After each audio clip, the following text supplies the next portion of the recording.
Hoje vamos cobrir 7 acontecimentos urgentes que estão redesenhando o equilíbrio de poder no Oriente Médio e no leste europeu. O Irã sinaliza desejo de paz regional, enquanto, ao mesmo tempo, escala seus ataques militares para além do Oriente Médio pela primeira vez. Os Estados Unidos tomaram a decisão paradoxal de aliviar sanções de petróleo justamente contra o país que estão bombardeando. A Ucrânia reconquistou quase 400 quilômetros quadrados de território depois que a Rússia perdeu acesso ao Starlink. As forças ucranianas estão intensificando ataques profundos dentro do território russo e chamando isso de sua própria forma de sanções. Trump está publicamente descartando o papel da Ucrânia no Oriente Médio, enquanto Kiev implanta centenas de especialistas em nações do Golfo.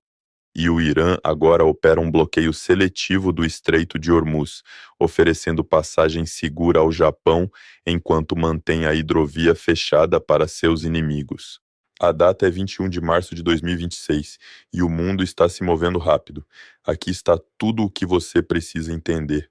O presidente iraniano Massoud Pezeshkian usou a ocasião do Eid al-Fitr, o feriado que marca o fim do Ramadã, para entregar uma mensagem que teria sido impensável apenas algumas semanas atrás.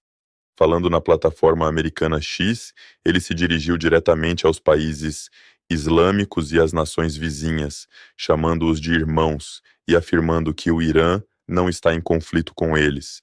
Então veio a frase que vai ao cerne da comunicação estratégica iraniana: o único beneficiário das divisões entre muçulmanos, disse ele, é a entidade sionista. Isso não é uma declaração aleatória de boa vontade, é um sinal diplomático calculado com o objetivo de criar uma cunha entre Israel e os Estados Árabes do Golfo, que tem sediado infraestrutura militar americana, a mesma infraestrutura que vem sendo usada para atacar o território iraniano desde 28 de fevereiro. Pezeshkian está essencialmente dizendo à Arábia Saudita, aos Emirados Árabes Unidos, ao Catar e aos demais que seu verdadeiro inimigo não é Teherã e que permitir que forças americanas e israelenses operem de seu solo os torna cúmplices de uma guerra contra uma nação muçulmana. Se essa mensagem vai chegar ao seu destino é outra questão, mas o momento escolhido em um dos dias mais sagrados do calendário islâmico é absolutamente deliberado, e é aqui que a contradição se torna quase surreal. Em 20 de março, o Departamento do Tesouro dos Estados Unidos emitiu uma licença temporária, suspendendo sanções sobre compras de petróleo iraniano no mar. Leia isso de novo. Washington está bombardeando o Irã e, ao mesmo tempo, suspendendo sanções de petróleo contra o Irã. A razão é brutalmente prática. Quando os Estados Unidos e Israel lançaram seus ataques em 28 de fevereiro, o Irã respondeu fechando o Estreito de Hormuz, o estreito corredor por onde passa aproximadamente 1/5 de todo o fornecimento global de petróleo. O resultado foi um aumento imediato e violento nos preços globais de energia. O secretário do Tesouro Scott Bessent anunciou em 21 de março que cerca de 140 milhões de barris de petróleo iraniano sancionado, atualmente estocados pela China, agora poderiam entrar no mercado para aliviar a pressão sobre a oferta. A licença é válida por 30 dias, expirando em 19 de abril, e Bessent foi explícito ao dizer que ela cobre apenas o petróleo já em trânsito e não autoriza novas compras ou produção.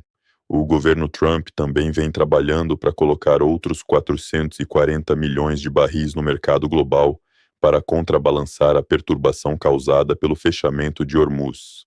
Esta é uma política que desafia qualquer descrição simples. Os Estados Unidos estão em guerra com o Irã e, ao mesmo tempo, liberando temporariamente receitas iranianas para estabilizar os mercados que a própria guerra desestabilizou. E a ironia não para por aí. A Rússia, que não tem absolutamente nenhum envolvimento no conflito, arrecadou uma receita adicional estimada em 6,9 bilhões de dólares nas primeiras 2 semanas do confronto entre Ceuta e Irã, simplesmente porque preços globais mais altos beneficiam todos os outros produtores do planeta. A Agência Internacional de Energia respondeu em 11 de março, autorizando a liberação de 400 milhões de barris das reservas estratégicas mantidas por seus 32 Estados-membros. O sistema energético global está sob estresse severo. Agora vamos falar sobre o que o Irã fez na noite de sábado, 21 de março, porque isso marca um limiar de escalada genuíno que ainda não havia sido cruzado. Pela primeira vez desde o início do conflito, o Irã lançou mísseis com alcance de 4.000 quilômetros, visando a base militar conjunta dos Ilhas Seychelles e do Reino Unido em Diego Garcia, no Oceano Índico. O chefe militar israelense Eyal Zamir confirmou os ataques e fez uma afirmação que vai enviar uma onda de alarme pelas capitais europeias. Esses mísseis, disse ele, podem alcançar Berlim, Paris e Roma. Essa declaração não é hipérbole, é um aviso direto de que a capacidade de retaliação do Irã agora se estende muito além do teatro tradicional do conflito no Oriente Médio. Uma fonte do Ministério da Defesa britânico observou que o ataque ocorreu antes que Londres tivesse formalmente autorizado os Estados Unidos a usarem bases militares britânicas para atacar a infraestrutura de mísseis iraniana, o que levanta questões imediatas sobre coordenação e gestão de escalada entre Washington e seus aliados. Enquanto isso, na mesma noite, mísseis iranianos atingiram as cidades israelenses de Dimona e Arad, no sul do país, ferindo dezenas de pessoas, incluindo crianças. A importância de Dimona é impossível de exagerar. O reator nuclear secreto de Israel está localizado a aproximadamente 13 quilômetros a sudeste dessa cidade. A Guarda Revolucionária Iraniana declarou que seus mísseis tinham como alvo instalações militares e centros de segurança no sul de Israel. O porta-voz do exército israelense, Brigadeiro-General F. Defrin, reconheceu que as defesas aéreas falharam em interceptar os ataques e disse que o incidente seria investigado. O primeiro-ministro Netanyahu chamou de uma noite muito difícil e reiterou que Israel está determinado a continuar atacando seus inimigos em todas as frentes. O custo humano está crescendo dos dois lados. Mais de 2.000 iranianos foram mortos desde 28 de fevereiro. Em Israel, o número de mortos por ataques iranianos chegou a 15. Mudando de teatro, a guerra na Ucrânia produziu um dos desenvolvimentos mais consequentes do campo de batalha em todo o conflito. De acordo com o Wall Street Journal, as forças ucranianas reconquistaram aproximadamente 380 quilômetros quadrados nas regiões de Zaporizhzhia e Dnipropetrovsk, depois que as tropas russas perderam acesso ao sistema de internet via satélite Starlink. Em fevereiro, a SpaceX implementou um sistema de lista branca que manteve o acesso ucraniano verificado enquanto cortou o acesso das forças russas. O efeito no campo de batalha foi imediato e severo. As operações com drones russos, que tinham se tornado uma característica definidora de sua abordagem tática, colapsaram em efetividade. Um soldado ucraniano descreveu a mudança de forma simples. Sem o Starlink, os russos regrediram para comunicações da era da Guerra Fria. Sem a capacidade de transmitir rapidamente coordenadas de alvos entre unidades, as forças russas perderam a coordenação que havia tornado suas campanhas com drones tão letais. Especialistas ucranianos em inteligência de sinais começaram a interceptar o tráfego de rádio russo e, em alguns casos, receberam informações táticas com até um dia de antecedência. Comandantes ucranianos exploraram essa janela para lançar operações de pequenos grupos atrás das linhas inimigas. Um comandante descreveu como uma vantagem real conquistada precisamente quando o sistema de comando russo estava desestabilizado. A Rússia tem tentado compensar instalando cabos entre posições, estabelecendo redes sem fio locais e recorrendo a serviços de satélite alternativos, mas analistas estimam que a coordenação russa só se recuperou a cerca de 60% de sua capacidade anterior. Disputas internas entre a pressão do Kremlin para adotar seu sistema estatal de comunicações chamado MAX e soldados que simplesmente não confiam nele estão piorando o problema. Na frente de pressão diplomática e militar, o ministro das Relações Exteriores da Ucrânia, Andriy Sybiha, fez uma declaração em 21 de março que reformula como Kiev está descrevendo sua campanha de ataques profundos. A escala e o impacto dos ataques ucranianos em território russo estão aumentando de forma consistente, disse ele, descrevendo a campanha como inteligente, eficaz e estrategicamente planejada. Então ele usou uma frase que merece análise cuidadosa. Ele chamou os ataques de as próprias sanções da Ucrânia contra a máquina de guerra russa, declarando explicitamente que não seriam aliviadas. Em 21 de março, as forças ucranianas atacaram a refinaria de petróleo de Saratov, que abastece de combustível o exército russo. Em 19 de março, drones atingiram um regimento russo de mísseis de defesa aérea em Sebastopol, no Cabo Fiolente.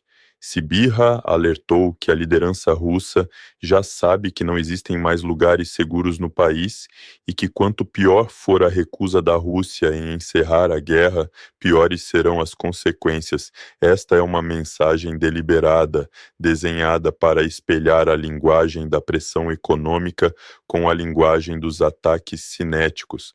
A relação entre Washington e Kiev ficou mais complicada em 21 de março, depois que a jornalista Stephanie Huller, da MSNBC, divulgou detalhes de uma ligação telefônica de 15 minutos com Donald Trump. De acordo com Huller, Trump disse que a Ucrânia não fez nada no Oriente Médio e que tudo o que Zelensky havia dito sobre fornecer assistência tinha fins políticos e de relações públicas.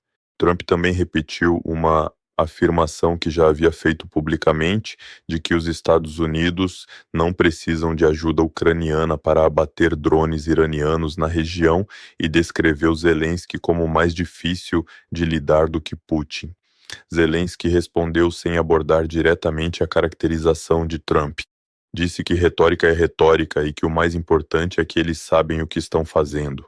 O que a Ucrânia diz estar fazendo é, na verdade, bastante substancial. Zelensky confirmou que 228 especialistas ucranianos estão atualmente implantados no Catar, nos Emirados Árabes Unidos e na Arábia Saudita, com trabalhos adicionais em andamento no Kuwait e na Jordânia. Ele explicou que as forças ucranianas têm experiência operacional incomparável em lidar com ataques massivos de drones Shahed e que ninguém mais no mundo possui esse conhecimento prático. A Ucrânia também teria recebido 11 pedidos formais de assistência de segurança relacionados a ameaças de drones iranianos, vindos de países vizinhos ao Irã, estados europeus e dos próprios Estados Unidos. Separadamente, o secretário do Exército americano, Dan Driscoll, anunciou que 10.000 drones interceptadores MAROPS foram enviados ao Oriente Médio, o mesmo drone que demonstrou desempenho eficaz em combate na Ucrânia. Por fim, o ministro das Relações Exteriores do Irã, Abbas Araghchi, concedeu uma entrevista à agência de notícias japonesa Kyodo, na qual declarou que navios japoneses têm permissão para transitar pelo Estreito de Hormuz. Ele foi explícito sobre a lógica por trás da decisão. O estreito está fechado apenas para navios de países que atacam o Irã. Para outros países, permanece aberto. O Irã está disposto a garantir passagem segura ao Japão e pronto para discutir os arranjos necessários. Isso é enormemente significativo para Tóquio. O Japão importa mais de 90% de seu petróleo bruto do Oriente Médio e a maior parte desse fornecimento passa pelo Estreito de Hormuz.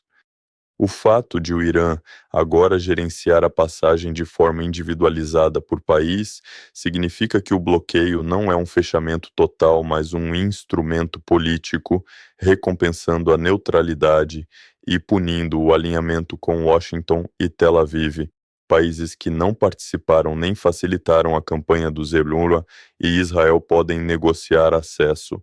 Países que participaram estão sendo mantidos do lado de fora.